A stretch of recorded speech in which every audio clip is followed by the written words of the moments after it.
Ngayon, iinitan natin siya ng hot air. So, para madali natin siyang tanggalin. Initan natin mga kabutingting yung mga hindi angat. Ayan. Konti na lang to eh. Ayan. Dito. Para madali lang natin siyang tanggalin. Okay. Gagamitan natin siya ng ito. Ayan o. Parang card. Ayan. Pagka kasi nainitan, madali siyang tanggalin. Ayan. Bali ang naging problema lang nito, yung kanyang battery. Lumobo. Ayan. Ayan o. Ayan o. Angat na siya. Buntis na yung kanyang battery. Ayan. Ngayon, ang gagawin natin, tatanggal tayo ng side cover pagka magpapalit tayo ng battery. Ayan, tingnan natin. Ito yung mga tornilyo, tatanggalin natin. Dahil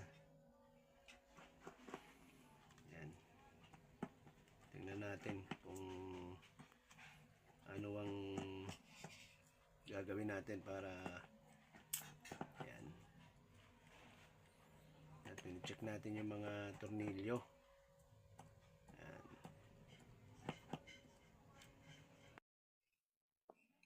Ayan, kapag magpapalit kayo ng battery or LCD, kailangan iangat nyo to, yung sa camera.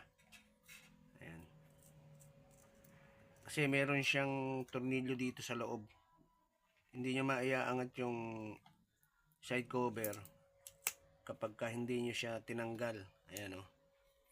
Kaya kailangan tanggalin natin. Para ito, ayan o, yung tornilyo na yan. 4. Nakatago dun sa ating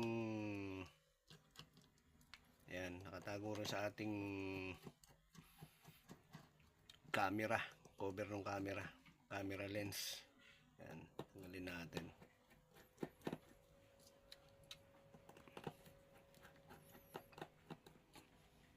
Ngayon dito naman tayo sa ilalim dahil tatanggalin natin yung mga tornilyo na yan dahil iaangat natin tong side cover natin.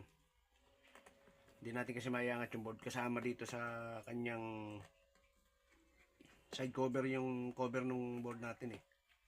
Ay andito yung flex ng battery natin. Kaya obligadong tanggalin natin lahat ng mga tornilyo na to para maiangat natin yung side cover. Bago kayo magangat ng side cover, tatanggalin nyo yung kanyang SIM tray, syempre. Yan.